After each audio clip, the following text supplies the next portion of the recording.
বনের এক কোণে একটা খেজুর গাছের ডালে বসে থাকতো বাদর বনু। সে নিজেকে সবচেয়ে চালাক ভাবে, কারো সাথে ঠিকমতো বন্ধুত্ব করে না।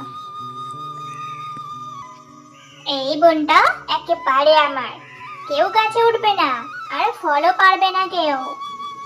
টিকু কাঠবিড়ালি তখন বলে, বনু, একটু খেজুর পেলে মার জন্য নিয়ে যেতাম আমি। না, তোদের জন্য কিচ্ছু নেই এখানে, তোরা সবাই চলে যা। বনু আগের মতোই নেই, সব সময় হিংসা করে। একদিনের ফল ওকে ভোগ করতেই হবে।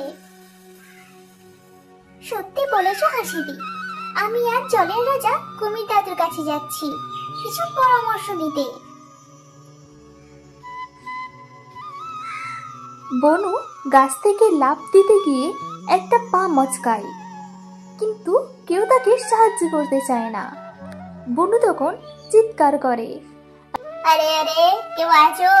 দয়া করে একটু জল দাও, আমি যে চলতে পারছি না, আমার পায়ে যে খুব ব্যথা লেগেছে। কাঠবিড়ালি টিকু লুকিয়ে দেখে। সে তো সবাইকে অপমান করেছিল, এখন কে সাহায্য করবে ওকে? জলকুমির পানিতে ভেসে এসে চুপচাপ গাছের কাছে গিয়ে বলল, বন্ধু বনু, আমি জল এনে দিচ্ছি, কিন্তু একটা কথা মনে রাখো, বন্ধুরা খারাপ সময় পাশে দাঁড়ায়। কুমির তাকে জল এনে দেয়। বনু, তুমি কি বুঝেছো যে অহংকার করলে এমন একা হয়ে যেতে হয়? বনু তখন ভীষণ লজ্জিত হয়।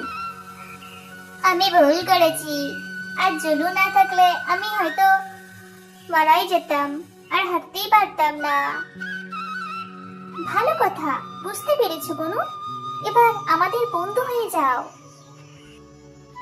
বনু এবার খেজুর ভাগ করে দেয়। টিকু, জুলু, হাসি সবাই একসাথে মিলে খায়।